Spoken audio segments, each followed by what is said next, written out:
Hello everyone, welcome to our YouTube channel. आजच्या व्हिडिओमध्ये आपण डिस्कशन करणार आहोत सिव्हिल इंजिनिअरिंग या इंजिनिअरिंग ब्रांच बद्दल. जर तुम्ही 12वी नंतर डिग्रीला ऍडमिशन घेणार असाल किंवा 10वी नंतर जर डिप्लोमाला ऍडमिशन घेणार असाल तर सिव्हिल इंजिनिअरिंग ही ब्रांच तुमच्या डोक्यामध्ये असेल. परंतु तुम्हाला प्रश्न पडला असेल की सिव्हिल इंजिनिअरिंग ही ब्रांच घेतल्यानंतर या इंजिनिअरिंग ब्रांचमध्ये फ्युचरमध्ये कोणते जॉब्स हे मिळतात, या इंजिनिअरिंग ब्रांचचा फ्युचर स्कोप कसा असणार आहे, प्रायव्हेट जॉब्स यामधून मिळतील का, सिव्हिल इंजिनिअरिंग मधून कोणकोणते गव्हर्नमेंट जॉब्स मिळतात, गव्हर्नमेंट जॉबसाठी कोणकोणत्या एक्झाम्स द्याव्या लागतात, यांच्या व्हॅकन्सीज कधी येतात, या सर्व गोष्टींचं कन्फ्युजन तुमच्या माइंडमध्ये असेल. मग सिव्हिल इंजिनिअरिंग करत असताना कोणते स्किल्स शिकावे लागतील, कोणते सॉफ्टवेअर शिकावे लागतील, जेणेकरून जेव्हा मी डिप्लोमा किंवा डिग्री पास आउट होईल तेव्हा माझ्या हातामध्ये एक जॉब हा असेल. या सर्व गोष्टींचं कन्फ्युजन दूर करण्यासाठी आपण सिव्हिल इंजिनिअरिंग या ब्रांच बद्दल आज डिस्कशन करणार आहोत. या सिव्हिल इंजिनिअरिंग ब्रांच बद्दलच्या डिस्कशनमध्ये मी तुम्हाला सर्वच गोष्टी एक्सप्लेन करणार आहे, जसं की तुम्ही स्क्रीनवरती बघू शकता.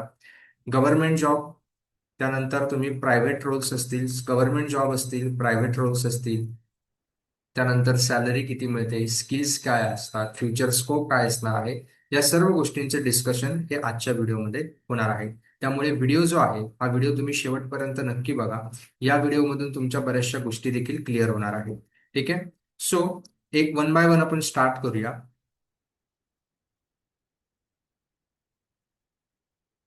सिव्हिल इंजिनिअरिंग काय आहे? Civil engineering why it still matters, म्हणजे सिव्हिल इंजिनिअरिंग ही ब्रांच घेताना बऱ्याच जणांना हा प्रश्न पडलेला आहे की सगळेजण computer science, artificial intelligence, machine learning या टेक्निकल इंजिनिअरिंग ब्रांचेस घेत आहे, मग सिव्हिल इंजिनिअरिंगला काही फ्युचर स्कोप नाहीये का? सिव्हिल इंजिनिअरिंग ब्रांच जी आहे ती आता डेड झालेली आहे का? बट एक लक्षात घ्या, it is civil engineering he branch dead झालेली नाहीये. बट सिव्हिल इंजिनिअरिंग मधलं जे तुम्हाला गोष्टी शिकायच्या आहेत त्या गोष्टी थोड्या थोड्या चेंज होत आहेत. आणि काय स्कोप असणार आहे हे पण आपण बघणार आहोत. सिव्हिल इंजिनिअरिंग का आत्ता पण मॅटर करते, तर याचे काही एक्झाम्पल्स, जसं तुम्हाला माहिती आहे इंडियामध्ये इन्फ्रास्ट्रक्चर डेव्हलपमेंट जे आहे, ही इन्फ्रास्ट्रक्चर डेव्हलपमेंट खूप जोराने वेगाने चालू आहे. कारण इंडियामध्ये roads, bridges, railways, airports, metros, water आणि हाऊसिंग या सर्वांची कामं अतिशय वेगानं आणि झपाट्याने होत आहे, कारण सर्वच सिटीज आता जवळपास स्मार्ट सिटीजकडे कन्व्हर्ट होत आहे. त्यामुळे या सर्व गोष्टी, मग रोड्स असतील, ब्रिजेस असतील, रेल्वेज, एअरपोर्ट्स, या सगळ्यांचे कन्स्ट्रक्शन मोठ्या वेगाने चालू आहे. आणि हे कन्स्ट्रक्शन करण्यासाठी, यांचे डिझाईन करण्यासाठी, इम्प्लिमेंटेशन करण्यासाठी सिव्हिल इंजिनियर्सची गरजही लागतेच. यासोबतच गव्हर्नमेंट आणि पीएसयू ऑप्शन्स हे सिव्हिल इंजिनिअरिंगमध्ये सर्व इतर इंजिनिअरिंग ब्रांचेसपेक्षा स्ट्रॉंगर आहेत. म्हणजे बाकी जर तुम्हाला इंजिनिअरिंग करून गव्हर्नमेंट जॉबच करायचा असेल, तुम्हाला एक स्टेबल जॉब हवा असेल, स्टेबल जॉब म्हणजे असा जॉब की जॉब लागल्यानंतर त्यामध्ये फारसे स्किल्स शिकावे लागत नाही, एक पर्टिक्युलर सेट ऑफ स्किल्स जर असला तर तो जॉब तुम्ही करू शकता. रोज नवीन गोष्टी तुम्हाला एवढ्या करायच्या नाहीयेत. जर असा जॉब हवा असेल, गव्हर्नमेंट जॉब हवा असेल, तर सिव्हिल इंजिनिअरिंगमध्ये बाकी ब्रांचेसच्या तुलनेमध्ये ज्या वॅकन्सीज येतात, दरवर्षीच्या नंबर ऑफ वॅकन्सीज येतात, मग ते गव्हर्नमेंट डिपार्टमेंट असेल किंवा पीएसयू असेल. पीएसयू म्हणजे public sector undertaking. Public sector undertaking म्हणजे अशा कंपनीज ज्यांच्यामध्ये मेजर वाटा हा गव्हर्नमेंटचा असतो. मग त्यामध्ये महारत्न पीएसयूज आहे, मिनीरत्न पीएसयूज आहे. एक्झाम्पल द्यायचे झाले तर IOCL, ONGC, HPCL, airport authority of India यांसारख्या पीएसयूज मध्ये नंबर ऑफ वॅकन्सीज या सिव्हिल इंजिनिअरिंगच्या स्टुडंटसाठी इतर ब्रांचेसच्या स्टुडंटपेक्षा या नेहमीच जास्त असतात. त्यानंतर प्रायव्हेट ग्रोथ सुद्धा होते आहे, बट त्यासाठी तुम्हाला स्पेशलायझेशन करावं लागेल आणि प्रोजेक्ट एक्सपोजर असणं गरजेचं असणार आहे. स्पेशलायझेशन म्हणजे फॉर एक्झाम्पल तुम्हाला एखादा ब्रिज डिझाईन करायचा आहे, तर ते डिझाईन येण्यासाठी तुम्हाला ते सॉफ्टवेअर्स आले पाहिजेत, ते सॉफ्टवेअर्स चालवणं आलं पाहिजे, त्यासाठी तुम्हाला त्याचे बेसिक शिकावे लागतील. मग तुम्ही एमटेक जर केलं, स्पेशलायझेशन जर केलं स्ट्रक्चरल इंजिनिअरिंगमध्ये, तर तुम्ही ॲज अ स्ट्रक्चरल इंजिनियर म्हणून जॉब करू शकता.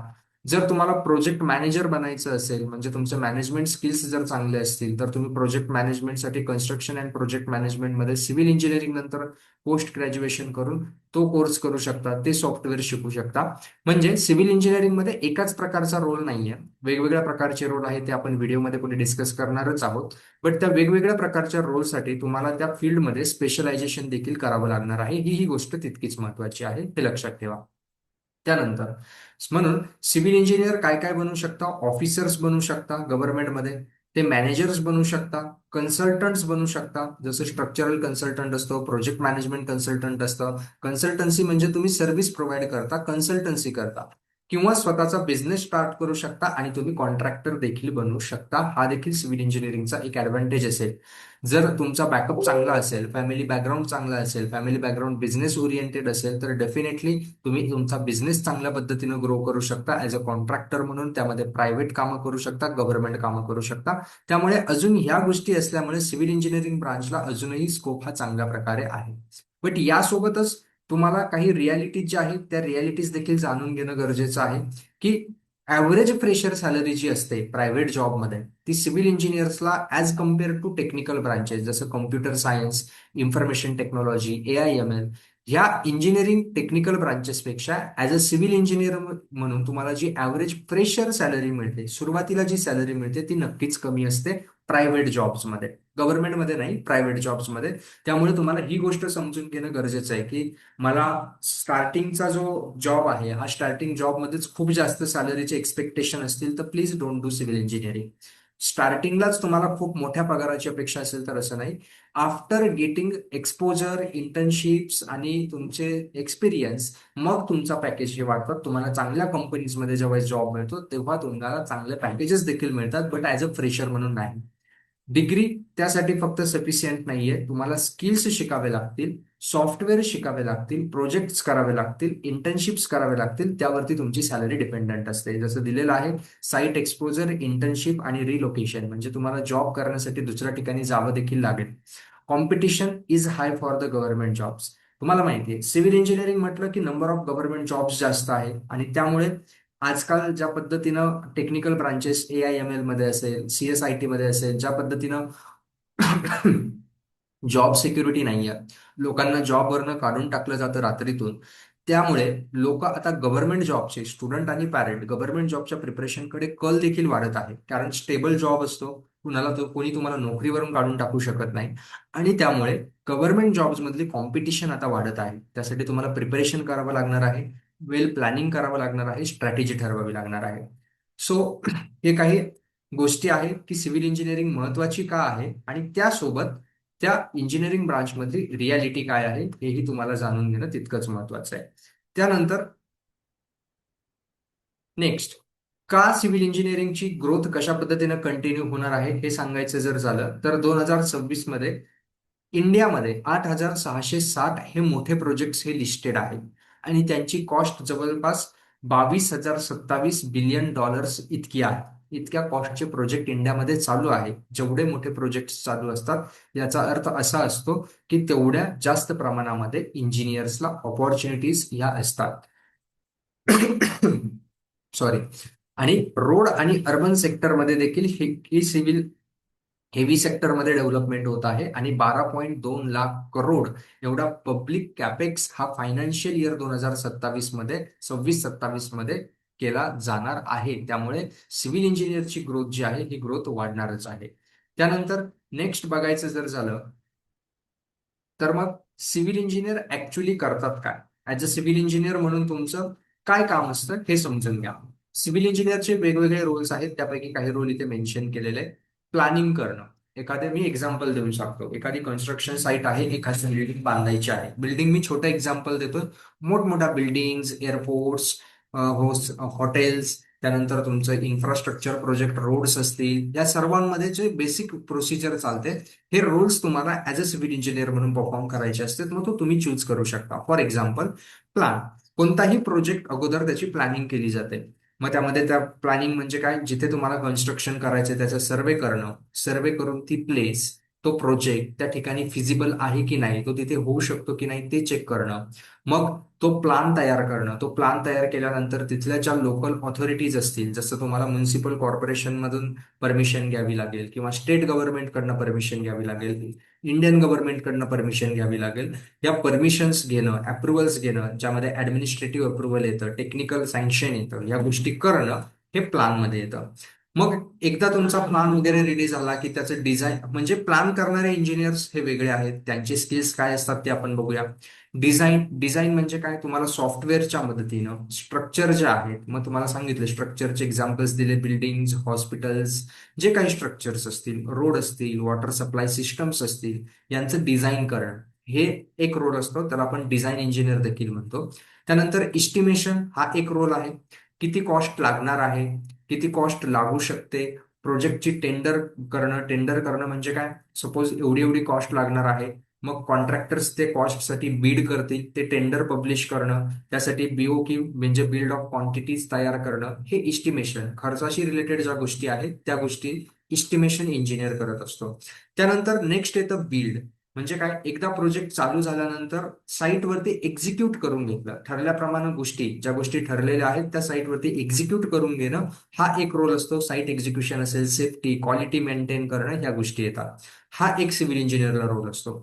त्यानंतर एक येतो मॅनेज. मॅनेज करणं म्हणजे काय, जे प्रोजेक्ट शेड्यूल आहे ठरलेल्या काळामध्ये, एक वर्षाचा पिरियड जर असेल तर या एक वर्षाच्या काळामध्ये आपला प्रोजेक्ट कशा पद्धतीनं संपेल, मग त्यासाठी मनी, मॅन, मशीन्स, हे 3M जे आहेत, या 3M ला मॅनेज करणं, त्यांचा पुरवठा करणं, त्याची बिलिंग करणं, कॉन्ट्रॅक्टर्सला मॅनेज करणं, लेबर्स मॅनेज करणं, ह्या गोष्टी मॅनेजमेंटमध्ये येतात. त्यानंतर मेंटेन करणं म्हणजे काय, एखादा प्रोजेक्ट कंप्लीट झालेला आहे, हा कंप्लीट झालेला प्रोजेक्ट मग त्याचं रिपेअर करणं, त्याची रेट्रोफिटिंग करणं, ऍसेट मॅनेजमेंट त्यामध्ये येतं. म्हणजे तुमचा कंप्लीट असलेला प्रोजेक्ट, त्या कंप्लीट असलेल्या प्रोजेक्टचा मेंटेनन्स, रिपेअर अँड मेंटेनन्स आपण ज्याला म्हणतो, हाही रोल सिव्हिल इंजिनियर म्हणून तुम्हाला करावा लागतो. सो एक गोष्ट सिंपल लाईन दिलेली आहे इथे, civil is not a one job. Civil engineering केली म्हणजे तुम्हाला एक जॉब मिळतो असं नाहीये. ही कम्प्लीट एक इन्फ्रास्ट्रक्चर लाईफ सायकल आहे. Plan, design, estimate, build, manage आणि मेंटेन, ही जी प्रोसेस आहे, एक कोणत्याही कन्स्ट्रक्शन किंवा इन्फ्रास्ट्रक्चर ऍक्टिव्हिटी मधली एक जी प्रोसेस आहे, या प्रत्येक प्रोसेसवरती ऍज अ सिव्हिल इंजिनियर म्हणून तुम्हाला काम करावं लागतं. मग त्यासाठी तुम्ही वेगवेगळा रोल देखील चूज करू शकता. तुम्ही ठरवायचं तुम्हाला कोणता रोल चूज करायचा आहे. मग हे झाल्यानंतर पुढे जर बघितलं आपण, तर करिअर मॅप काय आहे सिव्हिल इंजिनियरचा, बघा, लक्ष द्या. करिअरमध्ये तुम्ही गव्हर्नमेंटमध्ये जर जायचं असेल तर जेई, एई, ईएससी, पीएसयू यांसारख्या एक्झाम्स देऊ शकतात. एक्झिक्युशनमध्ये, डिझाईनमध्ये जर तुम्हाला जायचं असेल तर डिझाईनमध्ये स्ट्रक्चरल डिझाईन, ब्रिज डिझाईन, आरसीसीचं डिझाईन करणं, म्हणजे सिमेंट, कॉन्क्रीट, स्टील किती लागणार आहे ती क्वांटिटी डिटरमाइन करणं, या डिझाईन रोलमध्ये जाऊ शकता. तुम्हाला जर सॉफ्टवेअर रिलेटेड गोष्टी आवडत असतील तर डिजिटल, जसं बीम आहे, रिव्हिट आहे, कोऑर्डिनेशन मार्किंग आहे, या गोष्टींमध्ये तुम्ही करिअर करू शकता. एक्झिक्युशन म्हणजे साईटवरती जाऊन तुम्ही साईटवरती क्वालिटी अश्युरन्स, क्वालिटी कंट्रोल, जी क्वालिटी एक्सपेक्टेड आहे ती मेंटेन करणं, सेफ्टी मेंटेन करणं. तुमच्यामध्ये जर साईटवरती जाण्याची आवड असेल, तुम्हाला एक्झिक्यूट करण्याची आवड असेल तर तो रोल तुम्ही करू शकता. जर तुम्हाला ऑफिसमध्ये बसून काम करायची आवड आहे, फायनान्समध्ये इंटरेस्ट आहे, मग फायनान्समध्ये इंटरेस्ट आहे तर मग त्यासाठी तुमचं बिलिंग करणं, त्यानंतर क्वांटिटी सर्वे, डेटा क्वांटिटी किती आहे तो क्वांटिटी सर्वे करणं, कॉन्ट्रॅक्ट्स करणं, हे कमर्शियल गोष्टी ज्या आहेत त्या तुम्ही करू शकता. इन्फ्रास्ट्रक्चरमध्ये तुम्ही जर मोठमोठे इन्फ्रास्ट्रक्चर बिल्ड करायची आवड असेल तर L&T, शापूरजी पालनजी यांसारख्या मोठमोठ्या कंपनीजमध्ये तुम्ही जॉबला लागू शकता आणि तिथे हायवे, मेट्रो, वॉटर, एन्व्हायरमेंट यांसारख्या गोष्टींवरती काम करू शकता. सो एक मेन ट्रॅक तुम्हाला चूज करायचा आहे. या जे मी तुम्हाला ट्रॅक दाखवले आहेत याच्यापैकी एक main track as a civil engineer म्हणून चूज करायचा आहे. तो ट्रॅक चूज केल्यानंतर त्याच्याशी रिलेटेड सॉफ्टवेअर शिकायचे आणि सॉफ्टवेअर शिकल्यानंतर त्यामध्ये तुम्हाला इंटर्नशिप्स या करायच्या आहेत. कारण ऍज अ फ्रेशर म्हणून तुम्हाला कोणीही उभं करणार नाही. तुमच्याकडे स्किल्स काय आहे यावरतीच सिव्हिल इंजिनियरला जॉब मिळतो. ऍज अ सिव्हिल इंजिनियर म्हणून तुम्हाला बंगलो डिझाईन करता आला पाहिजे ऍटलिस्ट. त्यानंतर तुम्हाला एक बिल्डिंग डिझाईन करता आली पाहिजे, तुम्हाला सॉफ्टवेअर आले पाहिजे, तुम्हाला बेसिक्स माहिती पाहिजे, तुम्हाला ऑटोकॅड आलं पाहिजे. मग हे तुम्ही प्रूव्ह कसं करणार की या गोष्टी मला येतात, तर हे प्रूव्ह करण्यासाठी बेस्ट ऑप्शन आहे इंटर्नशिप्स करणं तुमच्या कॉलेजला असतानाच. म्हणून इंटर्नशिप आणि प्रोजेक्ट खूप महत्वाचा असतो. सो हे केलं तरच तुमचं करिअरमध्ये तुम्हाला जॉब मिळणार आहे. त्यानंतर नेक्स्ट बघायला जर गेलं की सिव्हिल इंजिनिअरिंगमध्ये मग काय काय ऑपॉर्च्युनिटीज आहेत हे मी तुम्हाला जरा डिटेलमध्ये सांगतो, ज्या मागच्या पेजवरती दाखवल्या. गव्हर्नमेंट ऑपॉर्च्युनिटीज सांगितलं होतं. गव्हर्नमेंटमध्ये दोन प्रकारचे गव्हर्नमेंट, सेंट्रल गव्हर्नमेंट म्हणजे इंडियन गव्हर्नमेंटमध्ये तुम्हाला जॉब मिळतो आणि स्टेट गव्हर्नमेंट म्हणजे महाराष्ट्र गव्हर्नमेंटमध्येही सिव्हिल इंजिनियर्सला जॉब हा मिळतो. सेंट्रल गव्हर्नमेंटमध्ये काय आहे, स्टॅबिलिटी खूप जास्त आहे गव्हर्नमेंट जॉबमध्ये. ऑथॉरिटी तर almost yes it is strong, but competition देखील टफ आहे. कारण कॉम्पिटिशन याच्यासाठी टफ आहे कारण लोकांचा आता गव्हर्नमेंट जॉबकडे झुकण्याचा कल हा वाढलेला आहे. सो कॉम्पिटिशन आहे. बट जॉब असा आहे की एकदा जॉब मिळाल्यानंतर तुम्हाला जास्त टेन्शन नाहीये, स्टॅबिलिटी इथे खूप जास्त आहे. मग यामध्ये युपीएससीची ईएससी एक्झाम तुम्ही देऊ शकता, आयएएस त्याला म्हणतात. यातून तुम्हाला क्लास 1 ची पोस्ट मिळते. तुम्ही एडब्ल्यू असिस्टंट एक्झिक्युटिव्ह इंजिनियर किंवा ऑफिसर रोल तुम्हाला हा मिळतो. रेल्वेमध्ये आहे एक्झाम, आरआरबी जीईची एक्झाम तुम्ही देऊ शकता. त्यामध्ये ब्रिजेस, ट्रॅक, पाथवे, मेंटेनन्स यांसारखे काम असतात.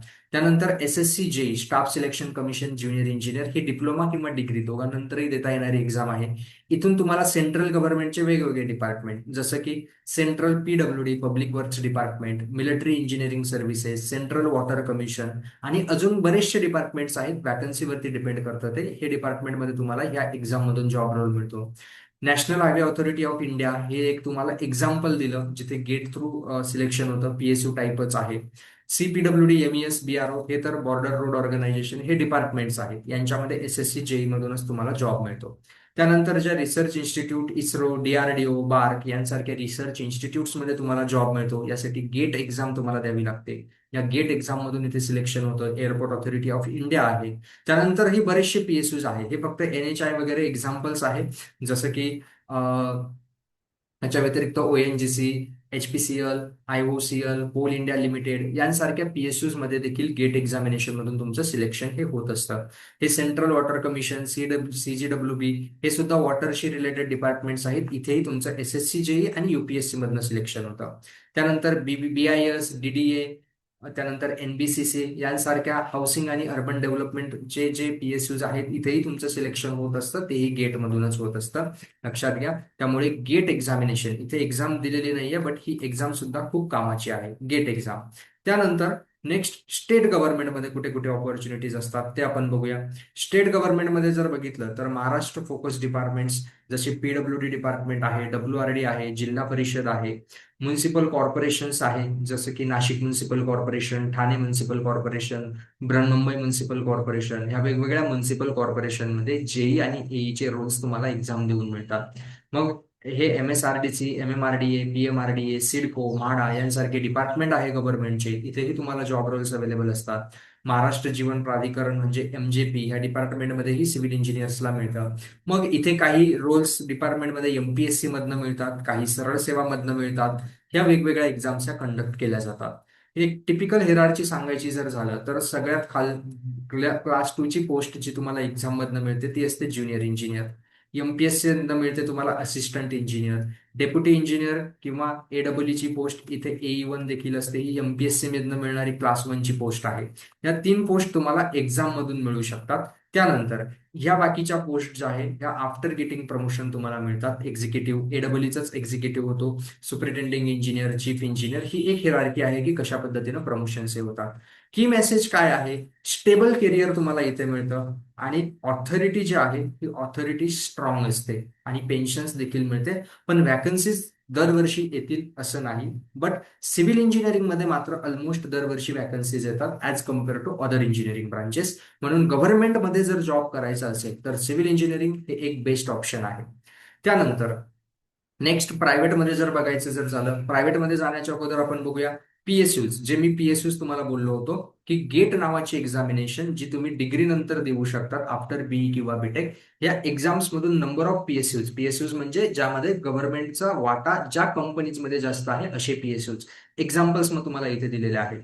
NHAI, NBCC, rights, IRCON, NHPC, NTPC, SJVN, ONGC, IOCL, गेल, sale, DMRC, AI, BIS, बीआयआरसी, bark यांसारख्या पीएसयूज मध्ये तुम्हाला गेट एक्झामिनेशन मधून सिलेक्शनचे चान्सेस असतात. गेट मधूनच सिलेक्ट होतात.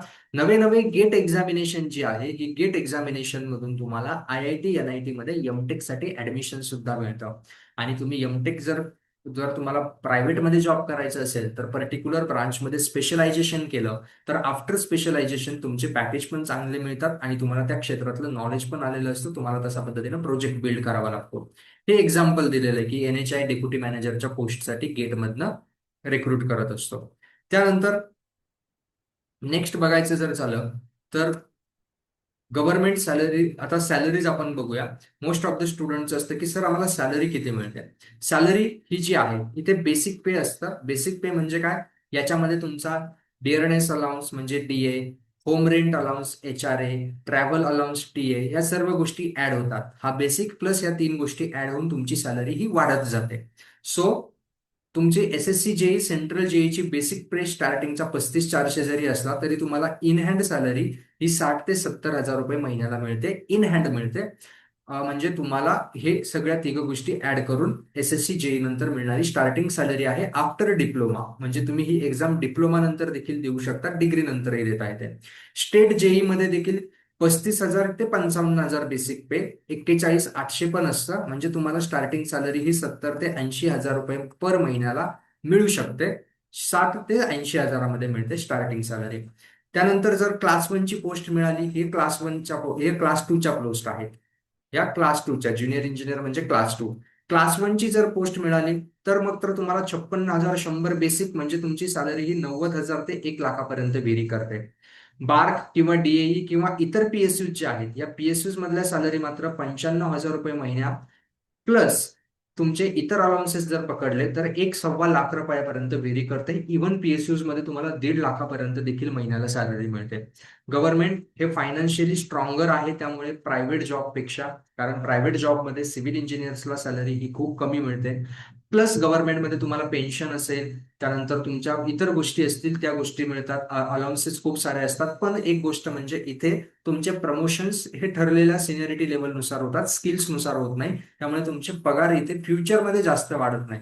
इथे तुमचे जे प्रमोशन्स आहेत हे सिनियरिटीनुसार होणार आहे, त्यामुळे तुमची सॅलरी ठरलेली आहे त्याच रेटने वाढणार आहे. ही गोष्ट तितकीच महत्वाची लक्षात घ्यायची आहे. त्यानंतर नेक्स्ट जर बघितलं तर प्रायव्हेट सेक्टर जे आहे, या प्रायव्हेट सेक्टरमध्ये मग काय काय आहे हे अगोदर आपण बघूया, नंतर त्याची सॅलरी पण बघूया.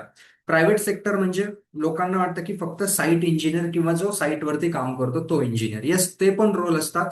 Graduate engineer, trainee, site engineer, project engineer म्हणून. पण फक्त एवढाच रोल नसतो. तर डिझाईन किंवा स्ट्रक्चरल इंजिनियर म्हणून देखील तुम्ही काम करू शकता. मग त्यामध्ये RCC, स्टील, ब्रिज, फाउंडेशन यांचे डिझाईन करणं. मोठमोठ्या फर्म्समध्ये L&T, शापूरजी, पालनजी, पुणे, मुंबई इथे खूप मोठमोठ्या स्ट्रक्चरल डिझाईनच्या फर्म्स आहेत जे मोठमोठे प्रोजेक्ट डिझाईन करतात. जसं तुम्ही बघितलं असेल, एक्झाम्पल्स खूप सारे असतात. मोठा ब्रिज डिझाईन करणं, आता मागे टनेल चालू झाला, त्या टनेलमध्ये जो मिसिंग लिंक चालू झाली, तुम्ही ऐकलं असेल मिसिंग लिंक. मग त्या मिसिंग लिंकचं डिझाईन कोणीतरी केलेलं असेल, इंजिनियर्सने केलेलं असेल, मग त्यांना पगार पण चांगले असतात. बट तिथे सगळे एक्सपिरियन्स लोकांना घेतलं जातं. म्हणून मी तुम्हाला बोललो की स्टार्टिंगला तुम्हाला 2-3 वर्ष स्किल्स शिकण्यावरती आणि एक्सपिरियन्स गेन करण्यावरती फोकस करायचा आहे. सॅलरीचे एक्सपेक्टेशन ठेवायचे नाही, बट त्यानंतर मात्र करिअर स्ट्रॉंग असतं. त्यानंतर येतं प्लॅनिंग आणि प्रोजेक्ट कंट्रोल. म्हणजे काय?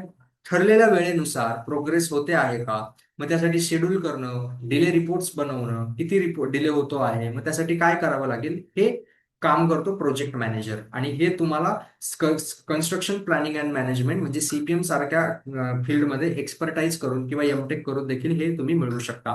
त्यानंतर फायनान्स रिलेटेड गोष्टी ज्या आहेत, जसं क्वांटिटी सर्वे असेल, बिलिंग असेल, कॉन्ट्रॅक्ट असेल, बिल्स तयार करणं, बिल ऑफ क्वांटिटीज तयार करणं, या सर्व गोष्टी देखील सिव्हिल इंजिनिअरिंग मध्ये येतात. हा रोल तुम्ही करू शकता.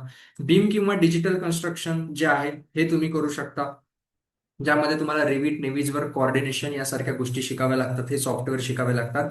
बीम म्हणजे काय असतं थोडक्यामध्ये, तुम्हाला जे मॉडेल आहे बिल्डिंगचं, बिल्डिंग इन्फॉर्मेशन मॉडेल, एक असं मॉडेल बनवायचं ऍक्च्युअल साईटवरती बिल्डिंग उभं करण्याच्या अगोदर त्याचे सगळे लोड कॅल्क्युलेशन करून, त्याचे डिझाईन करून ऍक्च्युअल बिल्डिंग उभी करणं, ती दाखवणं की अशी बिल्डिंग दिसेल, अशा पद्धतीनं लोड्स असतील, त्याला म्हणतात बिल्डिंग इन्फॉर्मेशन मॉडेल, बीम. त्यासाठी वेगवेगळे सॉफ्टवेअर हे शिकावे लागतात.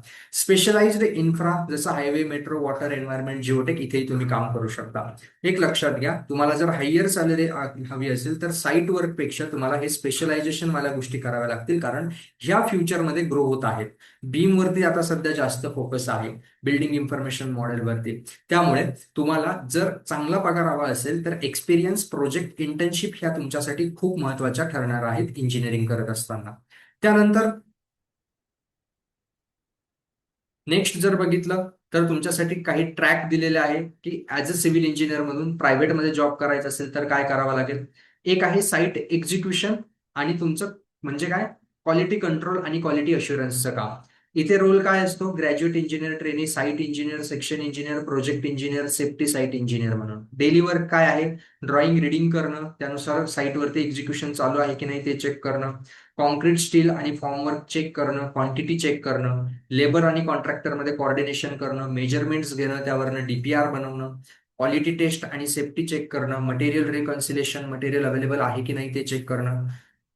इथे फर्स्ट जॉब हा टफ असतो. सॅलरीज पहिल्यांदा स्मॉल फर्म मध्ये छोट्या असतात. लर्निंग इथून तुम्हाला सिव्हिल इंजिनिअरिंगचे बेसिक्स शिकायला मिळतात. त्यानंतर ज्यावेळेस तुम्ही आफ्टर डुईंग दिस प्रोजेक्ट मॅनेजमेंटच्या रोलमध्ये शिफ्ट होतात त्यावेळेस तुमची सॅलरी देखील इन्क्रीज ही होते. नेक्स्ट दुसरा ट्रॅक जर बघितला प्रायव्हेट मधला, तर सध्या इंडियामध्ये ज्याला डिमांड आहे तो ट्रॅक तुम्हाला सांगतो. जसं की डिझाईन आणि बी, म्हणजे तुम्हाला स्ट्रक्चरल डिझाईन पण शिकायचं आहे आणि सोबत बिल्डिंग इन्फॉर्मेशन 3D मॉडेल्स त्यापासून तयार करायचे आहेत. आरसीसी डिझाईन, स्टील डिझाईन, फाउंडेशनचं डिझाईन, सिस्मिक म्हणजे अर्थक्वेक साठी डिझाईन, ब्रिजचे बेसिक्स. आणि मग हे डिझाईन केल्यानंतर ते मॉडेल कसं दिसेल, म्हणजे हे बघा इथे इमेज बनवलेली आहे, ही बिल्डिंग कशी दिसेल ते चेक करणं, मग 3D मॉडेलिंग करणं, क्लॅश डिटेक्शन करणं, क्वांटिटी त्यावरनं डिटरमाइन करणं की ही बिल्डिंग बिल्ड करण्यासाठी किती स्टील लागेल, किती सिमेंट लागेल, सर्व गोष्टी डिटरमाइन करणं, कोऑर्डिनेशन करणं. मग त्यासाठी सॉफ्टवेअर बीम 360 वगैरे इथे पण दिलेलं आहे. स्टॅड, इटॅप, सेफ, आरसीडीसी, रिव्हिट, नेव्हिज वर्क यांसारखे सॉफ्टवेअर. टेक्ला हे एक इम्पॉर्टंट सॉफ्टवेअर. हे सॉफ्टवेअर तुम्हाला शिकावे लागतील जर हा ट्रॅक करायचा असेल तर. त्यानंतर प्लॅनिंग, त्यानंतर आहे प्लॅनिंग, क्यूएस, बिलिंग आणि कॉन्ट्रॅक्ट, म्हणजे काय थोडक्यात finance related planning engineer. Primavera, MS project हे सॉफ्टवेअर शिकावे लागतील. प्रोग्रेस ट्रॅकिंग करावी लागेल. डिले किती होतो ते अनालिसिस करावे लागेल. रिपोर्ट्स तयार करावे लागतील. क्वांटिटी सर्वेअर जर बनायचं असेल तर मग तुम्हाला क्वांटिटी डिटरमाइन करणं, त्यावरनं बिल्स तयार करणं, क्वांटिटी टेक ऑफ करणं, टेंडर डॉक्युमेंट तयार करणं आणि कॉस्टवरती कंट्रोल ठेवणं. बिलिंग आणि कॉन्ट्रॅक्टेड रिलेटेड कामं काय असतात? आर ए बिल्स बनवणं, कॉन्ट्रॅक्टरसाठीचे बिल तयार करणं, क्लेम्स असतील, व्हेरिएशन्स असतील काही बिलमध्ये ते देणं, क्लायंट कोऑर्डिनेशन, कमर्शियल निगोशिएशन करणं, या गोष्टी तुम्हाला कराव्या लागणार आहेत. त्यानंतर हा ट्रॅक एक आहे, म्हणजे बरेचसे ट्रॅक आहे सिव्हिल इंजिनिअरिंग नंतर जे तुम्ही करू शकता. स्पेशलाइज्ड इंजिनिअरिंग ट्रॅक्स म्हणजे काय? इथे तुम्हाला एमटेक करावं लागेल आणि एमटेक करून तुम्ही स्पेशल हायवे ट्रान्सपोर्टेशन मध्ये जर जायचं असेल, म्हणजे रोड रिलेटेड नाही, मला हे एवढं सगळं नाही करायचं, मला फक्त रोड्स, मला रोड्स मध्ये इंटरेस्ट आहे, मग मी ब्रिजेस, रोड शिकायचे आहेत, तर त्यामध्ये हायवे ट्रान्सपोर्टेशन मध्ये एमटेक करेल आणि ते करत असताना सिव्हिल 3D, ओपन रोड्स हे सॉफ्टवेअर शिकेल. आयआरसी, मॉरचे स्पेसिफिकेशन, ट्रॅफिक अनालिसिस हे शिकेल. स्पेशलाइज्ड हायवेमध्ये जिओ टेक्निकल आणि टनेल्स मध्ये जायचंय, जसं मी तुम्हाला सांगितलं मिसिंग लिंक जिथे बनवली तिथे तुमचं टनेल बोरिंग मशीन असतं, ते रिलेटेड गोष्टी जिओ स्टुडिओ, प्लॅक्सिस यांसारखे सॉफ्टवेअर शिकून फाउंडेशन, स्लोप, सॉइल इन्व्हेस्टिगेशन हे शिकावं लागेल. वॉटर आणि एन्व्हायरमेंट मध्ये जायचं असेल तर त्यासाठी सॉफ्टवेअर तुम्हाला दिलेलं आहे. मेट्रो आणि ब्रिजेस मध्ये स्पेशली जायचं असेल तर स्ट्रक्चरल इंजिनिअरिंग मध्ये ह्या गोष्टी तुम्ही शिकू शकता. ग्रीन बिल्डिंग्स मध्ये जायचं असेल तर सस्टेनेबिलिटी, एनर्जी, वॉटर रिसायकलिंग ह्या गोष्टी कराव्या लागतील. कन्स्ट्रक्शन मटेरियल्स मध्ये तुम्हाला जायचं असेल, सिमेंट, कॉन्क्रीट टेक, त्यांच्या प्रॉपर्टीज, त्याचा टेस्ट करणं, त्यांच्या लॅब्स उभारणं, इथे तुम्ही स्वतःचा बिझनेस पण करू शकता टेस्टिंगचा बिझनेस टाकून. बऱ्याचशा गोष्टी यामध्ये येतात. सो मग या वेगवेगळ्या जॉब रोलसाठी कोणत्या कंपनीज तुम्हाला हायर करतात हे माहिती असणं गरजेचं आहे.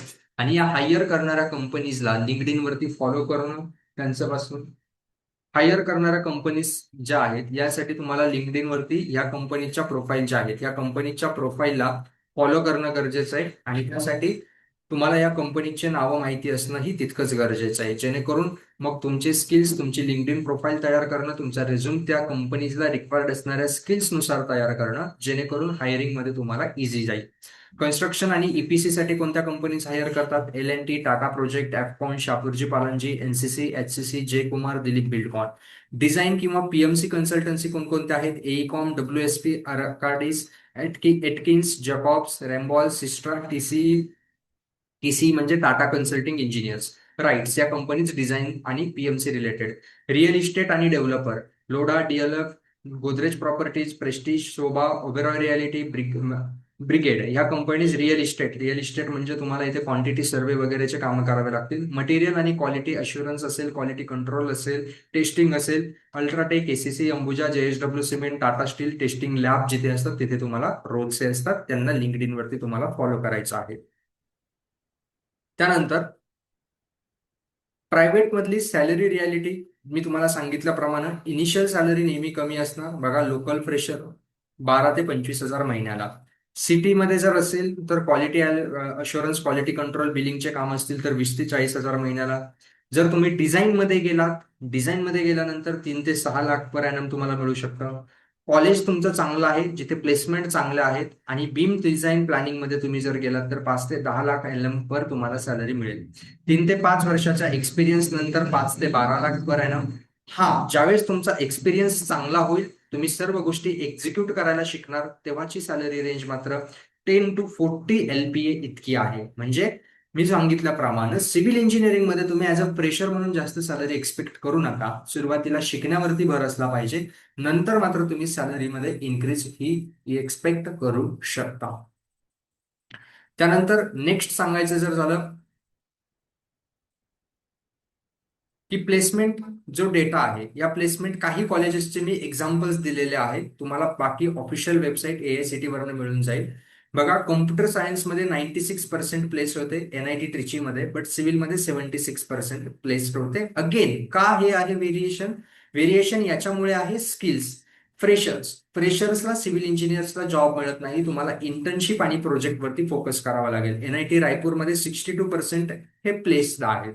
परत सांगतोय, तुम्हाला फक्त तुमची डिग्री प्लेसमेंट मिळवून देणार नाही, तुम्हाला स्किल्स असले तरच प्लेसमेंट ही मिळणार आहे. मग कोणकोणते स्किल्स डेव्हलप केले पाहिजे हे तुम्हाला दिलेलं आहे. कोर सब्जेक्ट शिकायचे आहेत, हे तर तुम्हाला डाउनलोड करून ही PDF मिळून जाईल, याची लिंक तुम्हाला डिस्क्रिप्शन मध्ये मी देऊन देईन.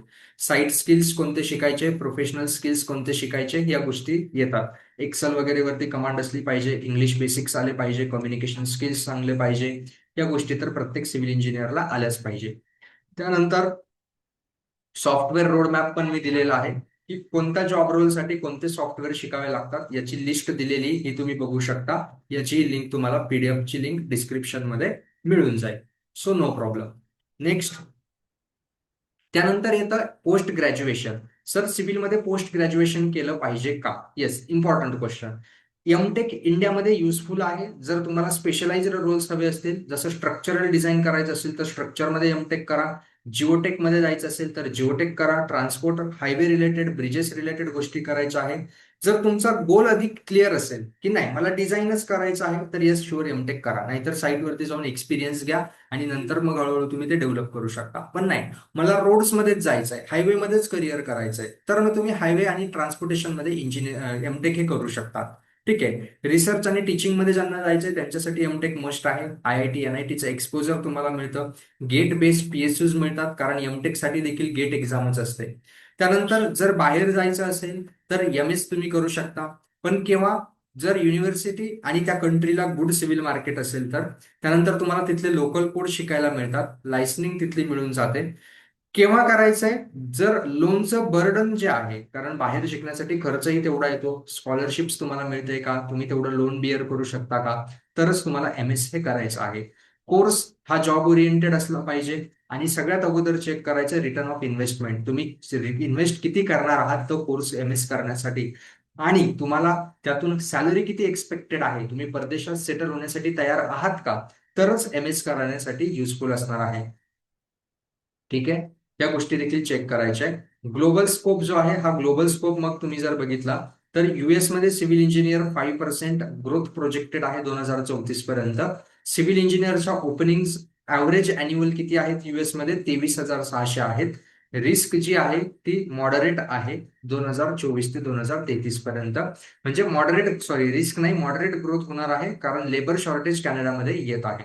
कुठे MS किंवा कुठे तुमचा जॉब चांगला असतो सिव्हिल इंजिनियर बाहेरच्या देशात म्हटलं तर USA, Canada, Australia, Germany, UK आणि मिडल ईस्ट. यावरती आपण एक सेपरेट व्हिडिओ बनवूया, जर तुम्हाला हवा असेल तर. MS या टॉपिक वरती एक सेपरेट व्हिडिओ आपण नक्कीच घेऊन येऊया. त्यानंतर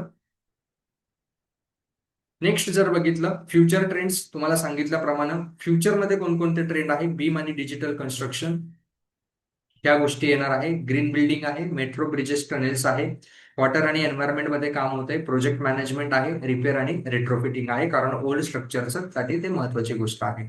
मग 4 इयर स्टुडंट मॅथ मध्ये काय, तुम्ही 4 वर्ष काय केलं पाहिजे, कोणते स्किल्स स्वतःमध्ये डेव्हलप केले पाहिजे. फर्स्ट इयरला तुम्हाला मॅथ्स, मेकॅनिक, इंजिनिअरिंग, ड्रॉइंग ह्या गोष्टी समजल्या पाहिजे. सेकंड इयरला surveying material, soil fluid, AutoCAD, Excel हे जमलं पाहिजे. थर्ड इयरला आरसीसी, स्टील, हायवे, वॉटर व सॉफ्टवेअर शिकणं गरजेचं आहे, इंटर्नशिप करणं गरजेचं आहे. चौथ्या वर्षी तुमचा पोर्टफोलिओ तयार झाला पाहिजे, तुमची लिंक्डइन प्रोफाईल तयार झाली पाहिजे, तुमचा रेझ्युम बिल्ड झाला पाहिजे, तुमचे प्रोजेक्ट झाले पाहिजे. आणि जर तुम्हाला गव्हर्नमेंटमध्ये प्रिपरेशन करायचं असेल तर सेकंड इयरपासूनच तुम्हाला गव्हर्नमेंट एक्झामचं प्रिपरेशन स्टार्ट करायचं आहे. त्यामुळे करिअर गोल हा तुमचा निश्चित असला पाहिजे. One clear track. जर ट्रॅक क्लिअर असेल की मला गव्हर्नमेंटमध्येच जायचंय तर गव्हर्नमेंट एक्झामचं प्रिपरेशन हे सेकंड इयर पासून स्टार्ट करा, कारण कॉम्पिटिशन जास्त आहे. जर तुम्हाला प्रायव्हेटमध्ये जायचं असेल तर तुमचं एक स्ट्रॉंग इंटर्नशिप असली पाहिजे. पोर्टफोलिओ तुमचा स्ट्रॉंग बिल्ड झाला पाहिजे. प्रोजेक्ट तुम्ही अशा पद्धतीने केला पाहिजे की ते प्रोजेक्ट बघून तुम्हाला हायरिंग केली जाईल. मग तेच सांगितलं मी तुम्हाला, एक्झाम जी आहे एक्झाम देखील डिसाईड करा. स्टेटमध्ये जॉब हवाय की सेंट्रलमध्ये जॉब हवाय त्यानुसार प्रिपरेशन स्टार्ट करा. सो सिव्हिल इंजिनिअरिंगला स्कोप नाहीये असं नाहीये. सिव्हिल इंजिनिअरिंगला स्कोप आहे. सिव्हिल इंजिनिअरिंगला स्कोप आहे, बट त्यासाठी तुमचं गोल हा क्लिअर असला पाहिजे. जसं की जर तुम्हाला रिअल वर्ल्ड प्रोजेक्ट्स आवडतात, तुम्हाला लॅपटॉपवर बसून काम करायला आवडत नाही, तुम्हाला एक्झिक्युशन करायला आवडतं तर महत्वाचं आहे. साईटवरचे एक्सपोजर हँडल करू शकतात तर महत्वाचं आहे. मला गव्हर्नमेंट जॉबच हवा आहे इंजिनिअरिंग नंतर, मग तर बेस्ट आहे. कारण सिव्हिल नंतर गव्हर्नमेंट जॉब इतर सगळ्या ब्रांचेसपेक्षा जास्त असतात. Building, road, water, bridge, planning यामध्ये इंटरेस्ट असेल तर बेस्ट आहे. सॉफ्टवेअर प्रॅक्टिकल स्किल शिकण्यामध्ये इंटरेस्ट असेल तर चांगलं आहे. आणि सर्वात महत्वाची गोष्ट, सॅलरी ग्रोथच्या बाबतीमध्ये पेशंट म्हणजे तुमच्याकडे संयम असला पाहिजे शेवटपर्यंत, कारण सॅलरी इनिशियली चांगली मिळणार आहे. हा, जर तुम्हाला सॅलरी डे वन पासून हायर एक्सपेक्टेड असेल तर ही ब्रांच तुमच्यासाठी नाहीये. म्हणून दोनदा विचार करा ऍडमिशन घेण्यापूर्वी, की नाही मला डे वनलाच 8 ते 10 लाखाचं पॅकेज हवंय. नो, हे मिळणार नाही. ऍज अ फ्रेशर म्हणून सिव्हिलमध्ये ते मिळणार नाही. साईटवरती किंवा तुम्हाला एक्झिक्यूट करण्याचे वर्क्स आवडत नाही तर करू नका. जर सीट अवेलेबल आहे म्हणून फक्त सिव्हिल चूज करताय तरी देखील करू नका. सॉफ्टवेअर शिकायचे नसतील तर सिव्हिल चूज करू नका. फील्ड वर्क, ड्रॉइंग आणि कॅल्क्युलेशन्स आवडत नसतील तरी देखील सिव्हिल करू नका. मी परत सांगतोय, सिव्हिल इंजिनिअरिंगला स्कोप आहे, बट त्यासाठी क्लॅरिटी असणं खूप आणि खूप महत्वाचं असणार आहे. जे स्किल बेस्ड इंजिनियर्स आहेत त्यांच्यासाठी सिव्हिल इंजिनिअरिंगमध्ये चांगला स्कोप आहे. ही खूप महत्वाची गोष्ट आहे. सो आजच्या व्हिडिओच्या कन्क्लुजन मध्ये मी तुम्हाला सांगतो, जर तुम्हाला गव्हर्नमेंट जॉब करायचा असेल 100% सिव्हिल इंजिनिअरिंग करा. जर तुम्हाला स्टेबल जॉब हवा असेल 100% सिव्हिल इंजिनिअरिंग करा. जर तुम्हाला पेशन्स असतील, तुमच्याकडे संयम असेल की मी 3-4 वर्ष वेट करू शकतो माझ्या हाय सॅलरीसाठी, तर डेफिनेटली सिव्हिल इंजिनिअरिंग मध्ये डिग्री करा. कारण इथे तुम्हाला गोष्टी शिकायला जास्त मिळतील. एक्झिक्युशन रिलेटेड आवडत असेल, प्रोजेक्ट मॅनेजमेंटचे स्किल्स असतील तर सिव्हिल इंजिनिअरिंग करा. पण ऍज अ तुम्हाला स्किल्सशी घेणं देणं नाहीये, तुम्हाला पॅकेज फक्त जास्त हवंय की इनिशियल सॅलरी माझी 10-12 लाख असली पाहिजे, 16-17 लाख असली पाहिजे, तर मात्र सिव्हिल इंजिनिअरिंग तुम्हाला नाहीये. सिव्हिल इंजिनिअरिंग तुमच्यासाठी नाहीये. मग तुम्ही टेक ब्रांचेसमध्ये जा. सो एकदा परत विचार करा सिव्हिल इंजिनिअरिंग ब्रांच चूज करण्या अगोदर. मी सर्व गोष्टी एक्सप्लेन केलेल्या आहेत की ब्रांचमध्ये काय असतं, कशा पद्धतीनं स्कोप आहे, काय शिकावं लागणार आहे ते. जर तुम्हालाही काही डाऊट असतील तर ते डाऊट कमेंट्समध्ये सांगा. तुम्ही माझ्याशी कॉन्टॅक्ट करू शकता. इंस्टाग्रामवरती मला डीएम करू शकता. सागर करिअर गायडन्स म्हणून आपलं पेज आहे. जे विद्यार्थी ऍडमिशन घेणार आहेत, ज्यांनी ऍडमिशन घेतलेलं आहे, अशा विद्यार्थ्यांपर्यंत हा व्हिडिओ शेअर करा. व्हिडिओला लाईक करा, चॅनलला सबस्क्राईब करा. आणि कोणत्या टॉपिकवरती व्हिडिओ हवाय ते कमेंटमध्ये नक्की सांगा. भेटूया पुढच्या व्हिडिओमध्ये. Thank you so much.